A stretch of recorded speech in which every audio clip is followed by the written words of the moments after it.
Hello everyone, welcome to Satya's Kitchen. আজি কিন্তু মই কোনো ধৰণৰ ৰেচিপি লৈ অহা নাই আজি এটা বহুতে দৰকাৰী কথা ক'বলৈ আহিছো আপোনালোকৰ ওচৰত যেহেতু এতিয়া অসমত পিকনিকৰ সিজন চলি আছে আৰু আমি সকলোৱে গৈছোৱে সাকে পিকনিক খাবলৈ তাত বহুত এনজয় কৰিছো যেতিয়া আমি ঘূৰি আহিছো তেতিয়া আমি পিছলে ঘূৰিছোৱা নাই যে তাত আমি কিমান জাবৰ জুথৰ পেলাই থৈ আহিছো এই জাবৰ জুথৰ খিনিয়ে যে এই জাগাখন কিমান লেতেৰা কৰি তুলিছে পিছৰ যি সকলে খাবলৈ আহিব তেওঁলোকৰ কাৰণেও এই জাগাখন কিমান লেতেৰা দেখিছে তেওঁলোকে যেহেতু অসমখন সাফা কৰি ৰখা অকল চৰকাৰৰ দায়িত্ব নহয় আমাৰো দায়িত্ব হয় সেই কাৰণে আপোনালোকে যেতিয়া পিকনিক খাবলৈ যাব এনেকুৱা ধৰণৰ এটা গাৰ্বেজ বেগ নিবলৈ যেন নাপাহৰে আৰু পিকনিক খোৱাৰ শেষ হোৱাৰ পাছত যিবোৰ লেতেৰা জাবৰ জুথৰ থাকি যায় সেইবোৰ এনেকুৱা এটা গাৰ্বেজ বেগত ভৰাই পানি ভালদৰে পেকিং কৰি এনেকুৱা এটা জায়গাত থৈ আহিব য'ত নেকি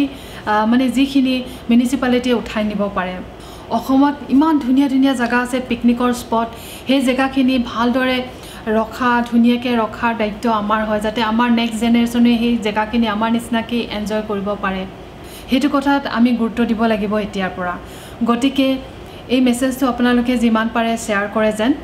যেহেতু মোৰ এই Satya's Kitchen চেনেলটো 20000 সাবস্ক্ৰাইবাৰৰ ওপৰৰ এটা ডাঙৰ ফ্যামিলি হৈ গল তেওঁলোক সকলোকে মই ৰিকুৱেষ্ট কৰিছো তাৰ ভিতৰত যদি 2000 জনেও এই মেছেজটো শ্বেয়াৰ কৰে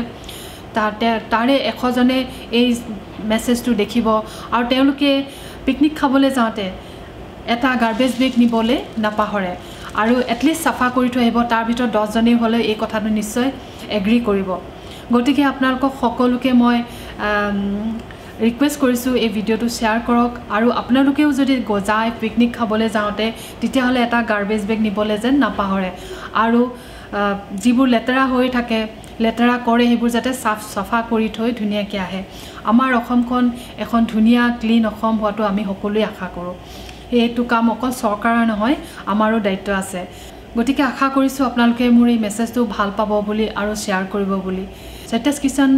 তৰফৰ পৰা আপোনালোকক সকলোকে হ্যাপি নিউ ইয়াৰ শুভ নৱবৰ্ষৰ শুভেচ্ছা জ্ঞাপন কৰিছো খুব এনজয় কৰক পিকনিকত পিকনিক খাও খুবেই এনজয় কৰক কিন্তু সাফ চিকুণতাৰ সীমাৰ এটা থাকি পানি গতিকে সকলোকে ৰিকুৱেষ্ট কৰিছো যাতে এটা গাৰ্বেজ বেগ নিবলৈ নাপাহৰে তেতিয়া হলে আজিলৈ আহিছো পুনৰ লগ পাম জয় আই অসম জয় হিন্দ